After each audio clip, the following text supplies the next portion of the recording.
नमस्कार, मैं हूं कुमार चंदन और आप देख रहे हैं हाले हलचल। आइए आपको ले चलते हैं इस वक्त की बड़ी खबर की ओर। दहेज, दान या कमीशन, कोयलांचल में गूंजा मुद्दा। फिर आरोपों के घेरों में बुढ़ार नायब तहसीलदार। पत्नी के नाम ली जमीन, खुद कर दिया नामांतरण का मामला सामने आया है। शहडोल जिले के जमीनों में फर्जीवाड़े और भू माफिया इतना पैर पसार चुके हैं कि राजस्व के अधिकारियों को भी उन्होंने अपनी जद में ले लिया है। बुढ़ार तहसील में पदस्थ नायब तहसीलदार दीपक पटेल पर आरोप है कि उन्होंने पक्षकार के हक में फैसला सुनाने के एवज में अपनी पत्नी के नाम पर अपने ही क्षेत्राधिकार का भूखंड ऑन रिकॉर्ड क्रय किया है।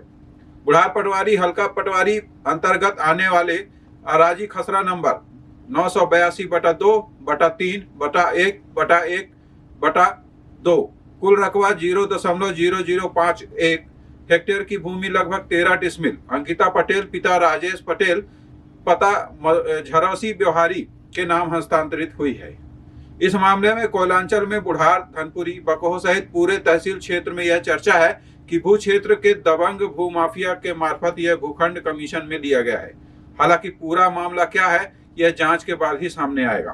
बुढ़ार नगर पर अंतर्गत आने वाली इस भूखंड नायब तहसीलदार दीपक पटेल की पत्नी श्रीमती अंकिता उर्फ दिव्या पटेल के नाम पर रजिस्टर्ड हुई है।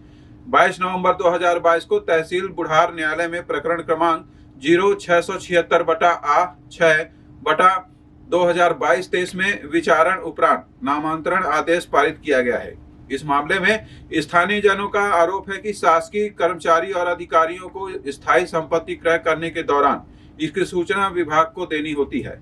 यदि दीपक पटेल ने अपनी पत्नी के नाम पर भूखंड क्रय किया है तो उसकी सूचना कलेक्टर या राजस्व आयुक्त मध्य प्रदेश को देनी चाहिए थी। निर्धारित तिथि में ऐसी कोई भी सूचना विभाग को नहीं दी गई है।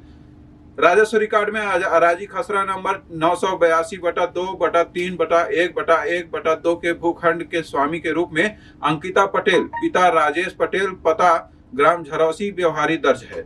बुढ़ार तहसीलदार दीपक पटेल की पत्नी श्रीमती दिव्या पटेल का ही नाम अंकिता पटेल भी है। यह भी आरोप है कि खुद को इस मामले से किनारे रखने और विभाग तथा आमजनों को भुलावे में रखने के लिए तहसीलदार ने अपनी पत्नी के पूर्व के नाम और उसके पिता का नाम राजस्व खसरे में उल्लेखित कराया है, जबकि वर्तमान में अंकिता की जगह श्रीमती दिव्या का नाम उपयोग हो रहा है।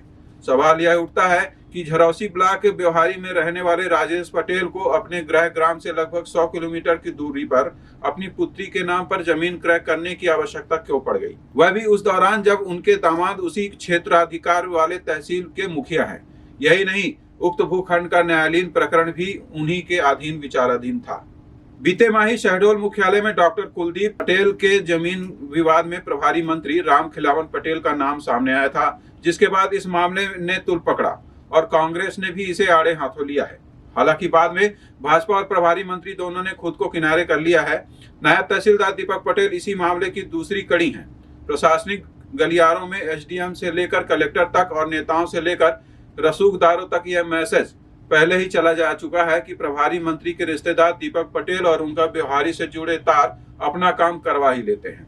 भले ही इस मामले ने आज कोयलांचल में चर्चा का बाजार गर्म है, लेकिन शहडोल से लेकर भोपाल में कब यह मामला चुनावी मुद्दा बन जाए कहा नहीं जा सकता। वहीं जब तहसीलदार दीपक पटेल से इस मामले में पूछा गया तो उनका कहना है कि कमीशन की जमीन नहीं मिली है, बाकी चर्चा हम बाद में करेंगे।